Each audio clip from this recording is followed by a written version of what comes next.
Hello बच्चों, आज हम एपी से रिलेटेड क्वेश्चन सोल्व करेंगे। मैंने इससे पहले लास्ट वीडियो में भी आपको एपी के कुछ इंपॉर्टेंट क्वेश्चन कराए हैं। बेटा आज मैं फिर से कुछ क्वेश्चंस कराऊंगी। देखो, अगर हमें कोई भी क्वेश्चन दे रखा है, जैसे हमें लिखा है द रेशियो ऑफ द सम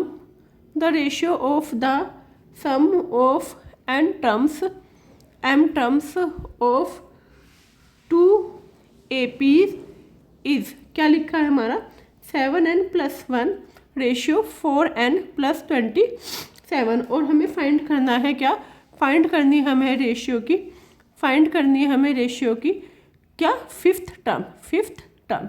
देखो बेटा, रेशियो का अगर कोई भी क्वेश्चन आता है आपको इससे समझना है, ठीक है। इससे समझना है कि रेशियो का अगर कोई भी क्वेश्चन आता है तो आप कैसे सॉल्व करोगे। मैं आपको एक सिंपल सा मेथड बताती हूँ कि हमारी एक आइडेंटिटी या एक फॉर्मूला कुछ भी लगा लो 2n-1 होता है, ठीक है। काफ़ी स्कूल्स में क्या करते हैं कि पहले सम का फॉर्मूला लगा के 2n- तक उसे निकालेंगे, तब जाके बच्चे क्वेश्चन सोल्व करेंगे। आपको मार्क्स पूरे मिलने हैं, आप इससे डायरेक्ट भी कर सकते हो। 2n-1 एक टर्म्स होती है, रेशियो वाली टर्म होती है। यहाँ पे फिफ्थ टर्म फाइंड करने के लिए बोला है, तो 2 × 5 - 1 क्या हो गया, 10 - 1 क्या हो गया हमारा 9, ठीक है। अब हमने ये जो 9 निकाला है ना, ये हम n के स्पेस पे पुट कर देंगे, तो हमारा रेशियो क्या फाइंड हो जाएगा 4n+27। हमारा रेशियो फाइंड हो जाएगा 7 × 9+1 अपॉन 4 × 9+27। तो 7 9 जा 63 + 1, 4 9 जा 36 + 27। तो ये क्या हो गया 64, 7 13 63। तो आंसर आपका आ गया 64/63। मैं फिर से रिपीट करती हूँ बेटा, अगर कोई भी क्वेश्चन रेशियो में दे रखा हो और वो फिफ्थ टर्म फाइंड करने के लिए बोले या सेकंड टर्म फाइंड करने के लिए बोले या एन टर्म फाइंड करने के लिए बोले, आपको ये वाली आइडेंटिटी रखनी है। और इसमें आपको जो भी टर्म बोली है, या वो 1 to 100 हो या फिर आपका कोई भी एल्जेब्रिक हो, जैसे कि ABCD XYZ, आप यहाँ पे n के स्पेस पे वैल्यूज़ रखोगे और हमने इस वैल्यू निकाल लेंगे। इस वैल्यूज़ को n के स्पेस पे आप इसमें रख दोगे इधर रेशियोज में, तो 7n+1 अपॉन दिस, तो n के स्पेस पे आप वैल्यू रख दोगे। मैं फिर से बता रही हूँ, फिफ्थ टर्म हो सेकंड टर्म हो, आप सिर्फ ये रखना है। क्वेश्चन अगर रेशियो का है तो आप डायरेक्ट इसे अप्लाई करके क्वेश्चन सोल्व कर सकते हो। क्वेश्चन हमारा रेशियो में होना जरूरी है। नेक्स्ट क्वेश्चन मैं आपको बताती हूँ। नेक्स्ट क्वेश्चन हमारा क्या है कि सपोज हमें कोई भी क्वेश्चन दे दी हो 2 4 6 और लास्ट टर्म दे रखी है हमें सपोज 18, ठीक है। और वो बोल दे कि find the fourth term from the end. देखो बेटा, फ्रॉम द एंड या लास्ट टर्म से हम कैसे निकालते हैं। हम ये क्वेश्चन एनसीईआरटी में भी है, लेकिन कुछ स्कूलों में simple formula direct formula apply ना करके उसको थोड़ा सा लॉन्ग कर देते हैं। मैं आपको बताती हूँ कि आप इसमें ये वाला फॉर्मूला अप्लाई कर सकते हो डायरेक्ट, अगर क्वेश्चन में फ्रॉम द एंड या लास्ट टर्म लिखा हो। वैसे हमारी आइडेंटिटी टर्म निकालने की an = a + n - 1 × d होती है, लेकिन अगर क्वेश्चंस में, फिर से मैं रिपीट कर रही हूँ कि अगर क्वेश्चन में फ्रॉम द लास्ट या फ्रॉम द एंड लिखा हो तो आप ये डायरेक्ट अप्लाई कीजिए, ठीक है। तो यहाँ पे हमारा हो जाएगा, आपका यहाँ पे क्या होगा, यहाँ पे होगा हमारा 18 लास्ट टर्म है, एंड हमारा क्या दे रखा है 4 - 1, डी हमारा 2, तो 18 - 3 × 2, तो 18 - 6 कितना हो गया हमारा 12। ये आंसर। आप फ्रॉम द एंड या लास्ट टर्म में आप डायरेक्ट ये वाली फॉर्मूला यूज़ कर सकते हो। ये ध्यान रखना है बच्चों कि हमारा फ्रॉम द लास्ट टर्म में क्या है और ये, ठीक है। वैसे आप आइडेंटिटी ये वाली यूज़ करते हो, लेकिन फ्रॉम द एंड या लास्ट टर्म के लिए आप ये डायरेक्ट यूज़ कर सकते हो, ठीक है। एक क्वेश्चन में भी आपको और बताती हूँ। वैसे क्वेश्चन तो बहुत सारे हैं, लेकिन अभी बोर्ड का एग्ज़ाम आने वाला है, तो मैं वो क्वेश्चन करा रही हूँ कि जब एनसीईआरटी कर तो बच्चा कर ही लेगा, लेकिन कुछ क्वेश्चन ऐसे हैं जो एनसीईआरटी में नहीं होते, ठीक है। तो मैं आपको वो वाले क्वेश्चंस करा रही हूँ, ठीक है।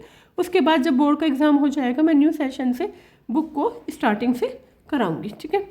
आगे चलो, थर्ड क्वेश्चन लिखा है for what value of PR 2p + 1 13 और 5p - 3 दे रखा है, और R 3 कंज्यूकेटिव टर्म्स, R ये 3 कंज्यूकेटिव टर्म्स है, ठीक है, कंज्यूकेटिव टर्म्स ऑफ एन AP। आपको वैल्यू फाइंड करनी है किसकी, पी की, ठीक है, पी की वैल्यू फाइंड करनी है। वो आप कैसे करोगे, देखो मैंने इससे पहले वाली एक्सरसाइज में आपको अगर कोई भी टर्म ए पी में है तो आप ये वाली आइडेंटिटी यूज़ कर सकते हो, ठीक है। मैंने आपको पहले भी ऐसा क्वेश्चन कराया था। और अगर इसको नहीं करना, बी माइनस ए और सी माइनस बी, आप इसको भी कर सकते हो। दोनों से आंसर एक आएगा। मैंने जब उस टाइम पे उस क्वेश्चन को दोनों मेथड से कराया था, ठीक है। लेकिन यहाँ पे अगर या तो लिखा हो टर्म्स ये ए पी में है तो वैल्यू फाइंड करो, अगर ये नहीं भी लिखा है या लिखा है तो आपको सिर्फ यही मेथड याद रखना है, ठीक है। तो अब यहाँ पे b minus A 13 minus 2p plus 1 equal to 5p minus 3 minus 13, तो 13 minus 2p minus 1 equal to 5p minus 16, ये हो गया माइनस 2p प्लस का 12 इक्वल टू 5p माइनस 16, ये minus 2p minus 5p equal to minus 16 minus 12 minus 7p equal to minus का 28, या p equal to 28 minus से minus cut upon 7, 7 4 जा 28। मैं फिर से आपको बता दूं, अगर कोई भी टर्म कंजुगेट, कोई भी टर्म हमें दे रखी है या कोई सीरीज दे दे और वो बोल दे कि वो ए पी में और पी फाइंड करो, कैसे भी क्वेश्चन दे सकता है, घुमा भी सकता है और नहीं भी, ठीक है। तो आपका ये वाला क्वेश्चन भी हो गया है, ठीक है। इसके बाद मैं आपको एक क्वेश्चन और कराती हूँ, ठीक है। नेक्स्ट क्वेश्चन हमारा क्या है, नेक्स्ट क्वेश्चन है हमारा, नेक्स्ट क्वेश्चन है if the sum of M terms of an A P, if the sum of m terms of an AP is the same as the sum of n terms, show करना है कि m plus n term is zero, ठीक है बेटा। ये question भी काफ़ी पूछा जाता है। कैसे सॉल्व करोगे इसे, सॉल्व करना है if the sum of m terms of an A P, तो m terms of an A P आपको पता है सम का फॉर्मूला, तो m by 2a plus m minus 1 into D equal to sum of n terms, तो n by 2a plus n minus 1 into D. उसने बोला if the sum of m terms of an A P is the same as the sum of n terms, मतलब equal है, SM equal to SN, ठीक है। ये question बहुत पूछा जाता है बेटा पेपर में, ठीक है। यहाँ से कैंसिल हो गया, यहाँ पे क्या हो गया 2am plus m minus 1 into D equal to 2an plus n minus 1 into D. इधर से आप 2am माइनस 2an ले लो एक साथ, प्लस इधर m square minus m minus n square plus n, सबको मैं लेफ्ट हैंड साइड में लेके चली गई, into D equal to 0, 2a common लो, m माइनस n प्लस इसको ऐसे लिख लो m square minus n square एक साथ minus m plus n D, या 2a m minus n plus m plus n, m minus n minus common ले लो m माइनस n डी, तो 2a m minus n plus m minus n common, क्या बचा m plus n minus 1 into D, पूरे इधर से m minus n common हो गया, इक्वल टू 0 चल रहा है बेटा, इक्वल टू 0, ठीक है, इक्वल टू 0।